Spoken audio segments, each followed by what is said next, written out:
સુરતમાં બાથરૂમની અંદરનો વિડીયો સામે આવ્યો છે। સુરતના ડિંડોલી સાણિયા કનાડ આત્મીય સંસ્કાર ધામ સ્વામિનારાયણ મંદિરના બાથરૂમમાંથી બે વિદ્યાર્થીનીના મૃતદેહ મળવાના મામલે બંને વિદ્યાર્થીઓએ સાથે આપઘાત કર્યો।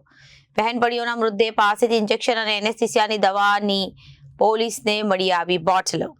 સુરતના ડિંડોલીના સાણિયા કનાદ આત્મીય સંસ્કાર ધામ સ્વામિનારાયણ મંદિરના બાથરૂમમાંથી બે વિદ્યાર્થીઓનો મૃતદેહ મળવાના મામલે બંને વિદ્યાર્થીઓ સાથે આપઘાત કર્યો। બહેનપણીઓના મૃતદેહ પાસેથી ઇન્જેક્શન અને એનેસ્થેસિયાની દવાની બોટલો પોલીસને મળી આવી હતી।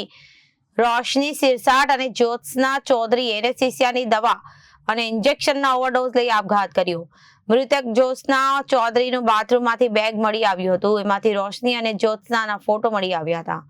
મૃતક રોશનીના માતા પિતાની 5 ફેબ્રુઆરીએ મેરેજ એનિવર્સરી હતી અને રોશની તેના માતા પિતાની એનિવર્સરી ખૂબ જ ધામધૂમપૂર્વક ઉજવી હતી। માતા પિતાની એનિવર્સરી ઉજવ્યાના બીજા દિવસે બહેનપણી જ્યોત્સના સાથે આપઘાત કરી લીધો। બાથરૂમના વોશ બેસિન પર મૂકેલું જ્યોત્સનાનું બેગ મળી આવ્યું। બેગમાંથી જ્યોત્સના પૈસા, કેલ્ક્યુલેટર, દુપટ્ટો, મોબાઈલ ફોન અને સાથી મિત્ર રોશનીના ફોટો પણ મળી આવ્યા। ત્યારે રોશનીના બેગમાંથી કેલ્ક્યુલેટર, મોબાઈલ ફોન, બુક તેમજ હોડીના રંગ પણ મળી આવ્યા હતા।